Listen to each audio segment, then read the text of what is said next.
అందరికీ నమస్తే. కొన్ని ఇన్సిడెంట్స్ చూస్తుంటే కళ్ళలో రక్తం వస్తుంది, నీళ్ళు కాకుండా. ఎందుకంటే నిజంగా మనము ఎలాంటి ప్రపంచంలో బతుకుతున్నాంరా మనము అంటే మన ప్రాణాలని మనం అరచేతిలో పెట్టుకొని బ్రతకాల్సిన సిచ్యువేషన్ కూడా వచ్చినట్లుంది అనిపిస్తుంది ఒక్కొక్కసారి. ఎందుకంటే బంగారం రేటు పెరగడంతో బంగారం లాకెళ్ళడం.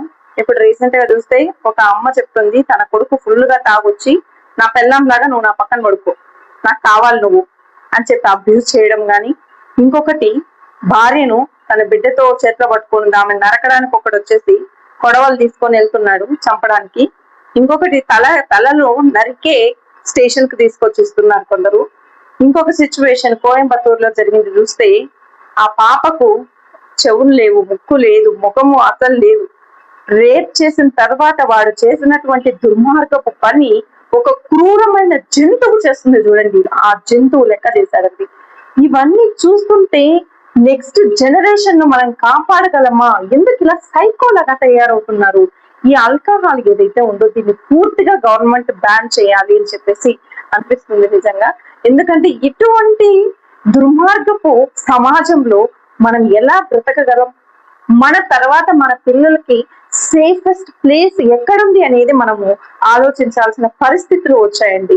సో ఎక్కడ చూసినా చిన్న పిల్లలు, ఇప్పుడు రీసెంట్ గా బయట దేశంలో ఒక చోట కడుపులో ఉన్న బిడ్డను కూడా రేప్ చేసినటువంటి ఒక దారుణమైన ఘటన వెలుగులోకి వచ్చిందనమాట.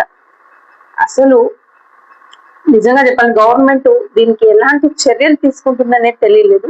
ఆంధ్రలో ఒకటి రెండు ఇన్సిడెంట్స్ కి నిజంగానే వాళ్ళు షూట్ చేయడం కానీ అతను అలాంటి వాళ్ళు లేకుండానే చేస్తారు. అలా కాదండి, వాళ్ళకి చేయాల్సింది ఏంటంటే ఫుల్ బాడీకి వాళ్ళకి ఫిజికల్ గా టార్చర్ అనేది ఎలా ఉంటుందో ఒక్కొక్క అవయవాన్ని తీసి పడేసి వాళ్ళని టార్చర్ చేయాలండి. సో టార్చర్ పెట్టిన తర్వాత వాళ్ళకి వేయాల్సిన శిక్ష చాలా కఠినంగా ఉండాలి ఇలాంటి వాళ్ళకి. అటువంటి అప్పుడే మిగతా వాళ్ళు భయపడతారు. నరక వేదన ఎలాంటిదో ఇటువంటి నా కొడుకులకి అంతా చూపిస్తే గనక తర్వాత ఉన్నటువంటి పిల్లలు కానీ ఉన్నటువంటి వీళ్ళు కానీ ఇటువంటివి చేస్తే ఇలాంటి శిక్షలు ఉంటాయి అనేది వాళ్ళకు భయపడాలి. అలాంటి శిక్షలను తయారు చేయాలి. ఇంకొకటి పెంపకం అనేది ఒకటి ఉంది చూడండి. కొడుకులను కానీ కూతుర్లు కానీ పెంచే విధానంలో కూడా మార్పులు రావాలి. మీ పిల్లలు వినలేదా? కౌన్సిలింగ్ పంపించండి. అందరూ కౌన్సిలింగ్ అటెండ్ అవ్వండి. తల్లిదండ్రులు అటెండ్ అవ్వాలి, పిల్లలు అటెండ్ అవ్వాలి, వయసైన వాళ్ళు అటెండ్. పిల్లల నుంచి పెద్దల వరకు ఎటువంటి మెంటల్ గా డౌన్ అయినప్పుడు ఇమ్మీడియట్ గా కౌన్సిలింగ్ సీక్ చేసే అలవాటు చేసుకోండి. లేదంటే ఇటువంటి దుర్మార్గాలను మరెన్నో చూడాలి, మరెన్నో ఫేస్ చేయాలి. ఇవన్నీ అవసరం.